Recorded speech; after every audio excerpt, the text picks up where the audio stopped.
Hey y'all, I'm Minivan Lee and I've lived in a minivan for 6 years. And I've done it successfully, enjoyably, and comfortably in style. I've instructed you how to do all kinds of things pertinent to van life. Now I'm seeing more and more people living in their cars because they were pushed out of their homes due to evictions and high rents.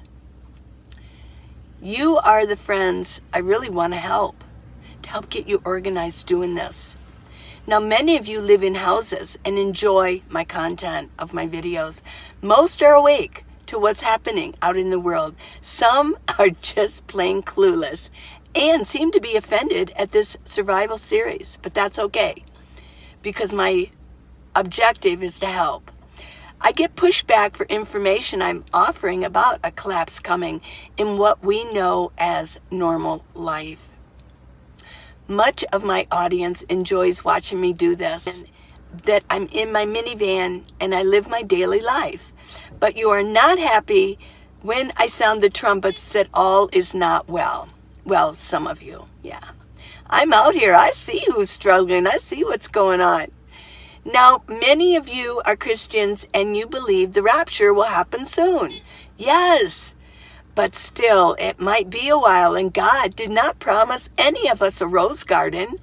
I believe we Americans are soft. Seriously, we believe nothing bad could ever happen. After all, come on now, this is America after all.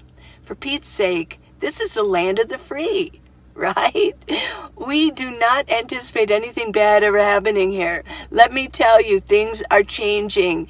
If you don't want to view what I'm about to talk about in this part 2 on the safety, you're free to go. I'm serious. If you leave a nasty comment, you are being unfair to the rest of us who really want to gain information and how we can help save our children or our grandchildren's lives during a time of crisis. Any type of crisis. So with that said, let's get started, okay? Part 2, this part brings me to the point of pre-planning. That's where I ended the last one. Here we go. When I arrive to a new area, I discover what is around me. I want to know where all the facilities are that I need to use, such as Walmart, grocery stores, laundromats, car wash, post office, parks, and gyms and all of that, yeah. So just as important, I want to know spots I can boondock on, such as BLM, state parks, and national forests. I want to check out the whole area. In case you aren't familiar with the term boondocking, it is free camping out in the boondocks without any facilities. And those facilities would include there's no water, toilets, sometimes there's not even roads and stores. And nomads, they're notorious for boondocking. So some of them do this lifestyle exclusively, 365 days a year. They drive into a town for supplies and then head back to their camping spot. Well, in a calamity, I want to know where I can drive to get away from crowds of people. So I want to do some pre-planning. Every time I go into an area, I want to know this. This takes pre-planning and it takes research. I use Google Maps first so I can get an idea of the lay of the land. And I use different apps to guide me to places I can boondock. I'll leave a list of those when I'm finished here. So, in a disaster, once I'm parked in a safe place, I will have time to regroup. Let's say it really does happen. Well, I need a place where I can clear my senses. I've escaped. I need to clear my head to make wise choices. I can sleep and wake up refreshed to make my next moves, and that's your advice too. It's wise to carry a road atlas book map by National Geographic, or they also have the Rand McNally Road Atlas maps, and I would get the hard copies. Your phone might not work. Make certain you carry the up-to-date versions. Have a handy rechargeable flashlight and use it to make your next day plans, okay? I use Through Night. I prefer rechargeable flashlights as opposed to battery operated. But with that, you will need a power source to keep your flashlight and other devices charged up. So basically, in my past videos, this is exactly why I want y'all to purchase a power station and a solar panel. Makes sense. Just have it. Solar sensor lights are perfect for nomads. Now, Paul has 4 of those. I can leave links for them. He puts them out during the day with the built-in solar panel, and it's facing the sun. At night, he attaches the magnet side of the lights to his vehicle in strategic places. So, if something moves around his van, a light comes on. This is a really handy gadget, and I would really encourage anybody to get that. I do not carry night vision goggles, but they are on my wish list. That would be so cool. Binoculars are a great item to carry, whether in a vehicle or a house. You're going to need binoculars. Now, right now, I want to discuss more about safety and protection, especially for your pets and your children. The subject of children is so important. I mean, some of us are retired, we don't have them, but I've watched mothers in their vehicles trying desperately to attend to their small children.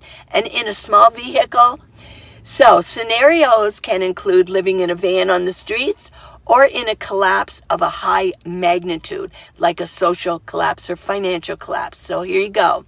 I want you to imagine living in a vehicle with 2 small children. You own a minivan and you had to evict your apartment because you could no longer afford it. I've met people like this. This is not just a scenario, it's real. Your children are 3 and 5 years old. Imagine that. As a parent, you are sharing a minivan, possibly with your husband and your 2 children. Wow. I saw this once, and it is a challenge to find a place for everyone to sleep at night. Wow.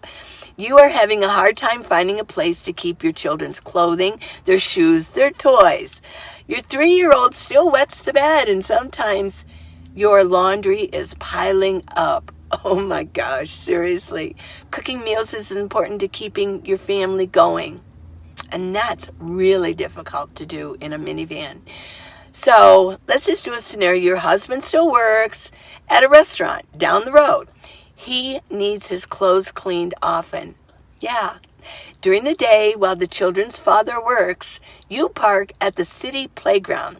Your children can run around outside a little bit, but you only have 2 eyes. I saw this once. I was just amazed at this poor mother. Your 3-year-old runs in one direction while the 5-year-old wanders off in the other direction. You've only got 2 eyes and 2 hands. You look around at all the strangers near and you distrust them because those are your children. You don't know these people out and about at the park. Your children finally take an afternoon nap. This is your only time to relax and you exhale. So you get the picture. Living in a small vehicle is no fun with children. There isn't enough room for anything, really. Finding space for necessities such as food, clothing, water, bedding, activities, and toiletries. Oh my goodness. Oh my gosh. So the true challenge is keeping your children safe. Watching small children takes every single moment and pounds of energy at a local park. So basically the other alternative is keeping children inside an exceedingly small space. If it's summertime, it's going to be much too hot inside the minivan. You've thought about getting help from the local government, but you heard a horror story that they take children away from parents because they can't afford the rent. I know there's probably some places like that. The reality of the above situation is all too common. There are many families living in small quarters with children. In many cases, there's a mix of different ages of children. The older children can help care for the young ones, and that's pretty darn cool. I have traveled across the country and I see these faces. Parents appear exhausted and sad, and the children seem hopeless and disappointed with their situations. I saw this firsthand in Reno. Paul and I were at a park, and there was this mother. She did have, that's why I said, a 3-year-old and a 5-year-old. It was incredible. She was stressed to the max. She truly was. And there was at one point that the 3-year-old started walking this way and she was attending to it, but the 5-year-old was just about way off, about to cross the road. I was like, what do I do? What do I do? I'm like, I had to alert her. She's like, oh my God, this woman was so exhausted. So I started talking to her and asking her how everything's going.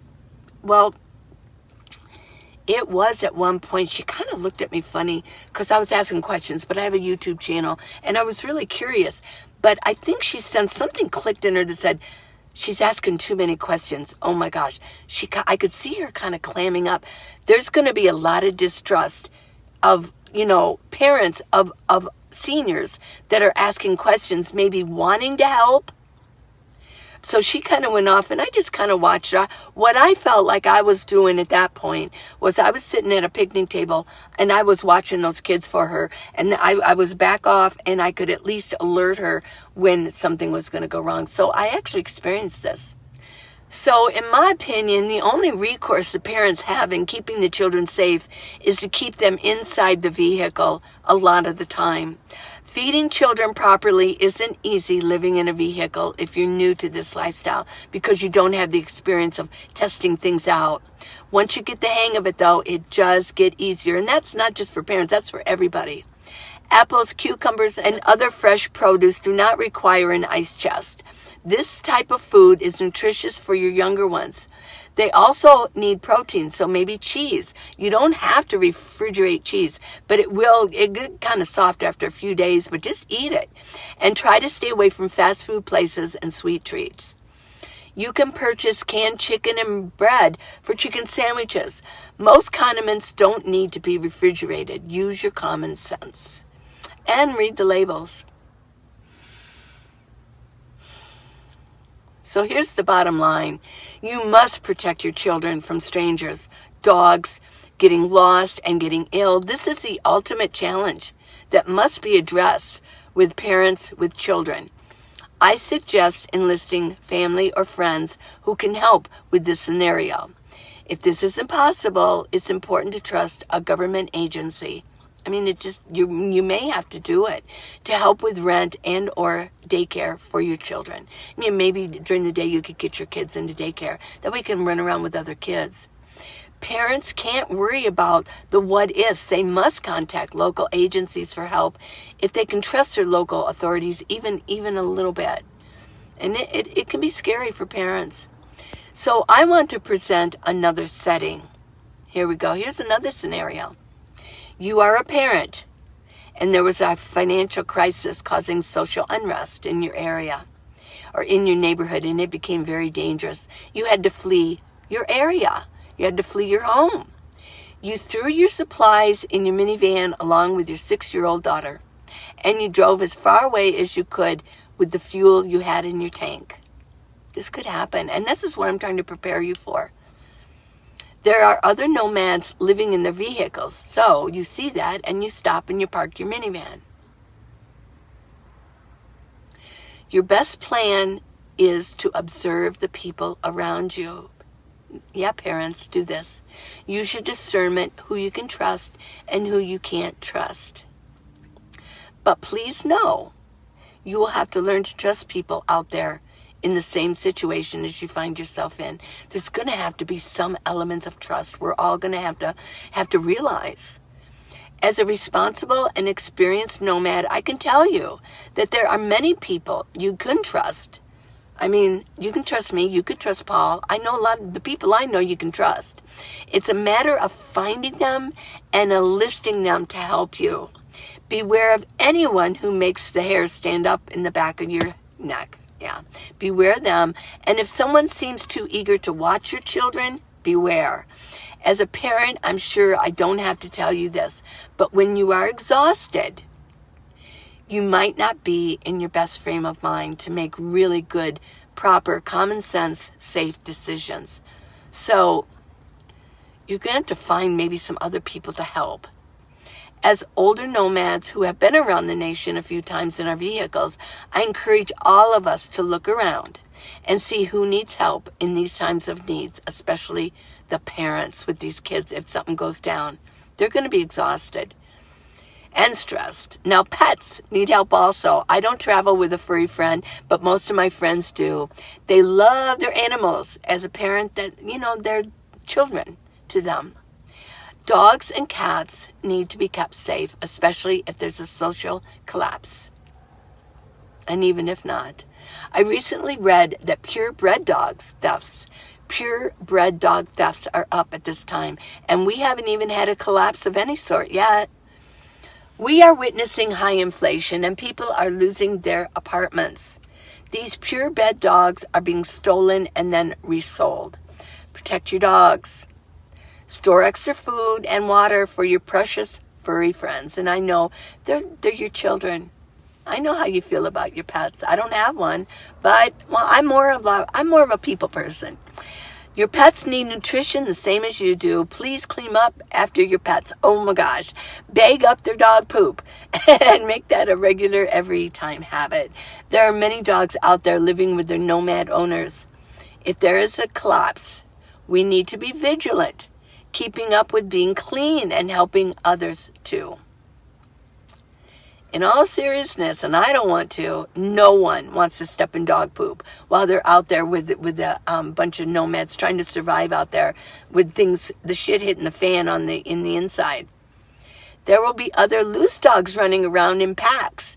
These packs will try to kidnap and kill your pet, if it's a small one. I'm going to give you a list of reminders. Write them in a notebook and mark them off as you locate them.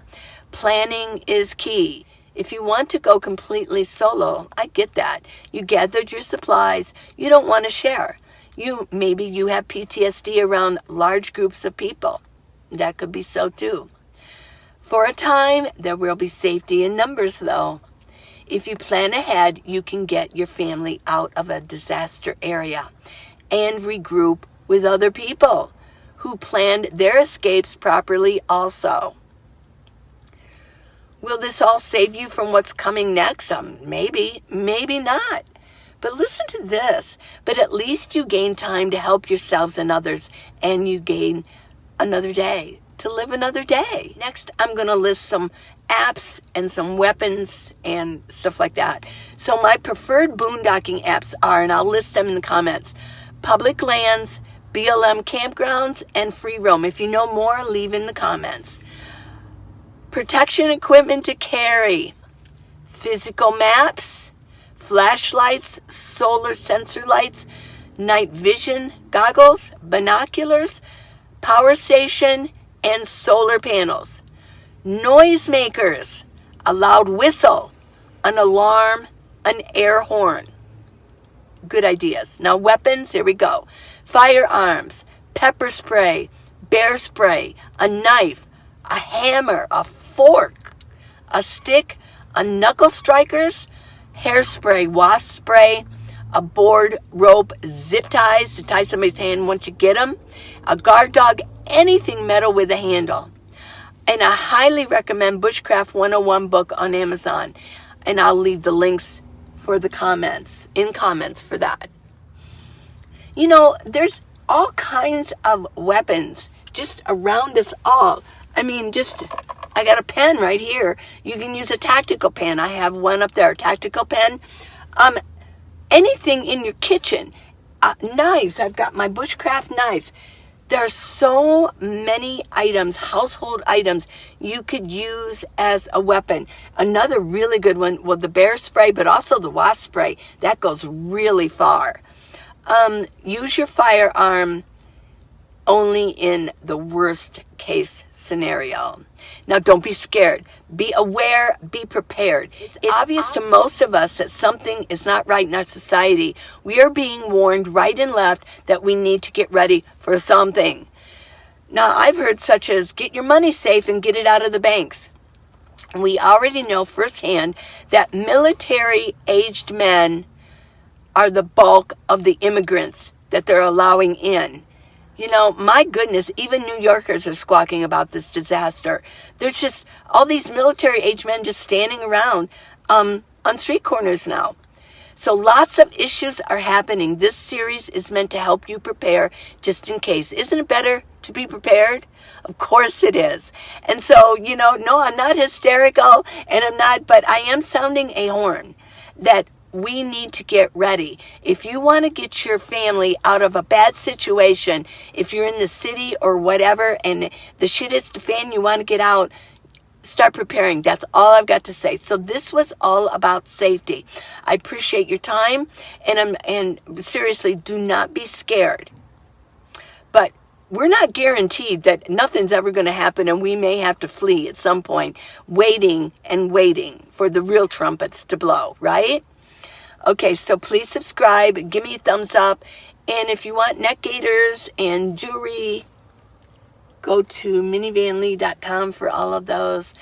Get your supplies and just put them around in a handy place. If anything happens, you can throw them in. I love you guys. Now, coming up, I won't be talking about disaster or survival or end times, okay? I'll give you a couple days off. But I still have some more that I'll give you a couple days off. But seriously, most of you have been very receptive to this, and you've let me know, you're awake also. I'm awake, and you're seeing what's going on. Yeah. I had one person say, you need to quit watching Fox News. I don't watch Fox News. I haven't watched them. They're just regular mainstream media. They're all the same. They're all the same. Run by the same people. Okay, everybody. Till tomorrow. Bye. I love you guys.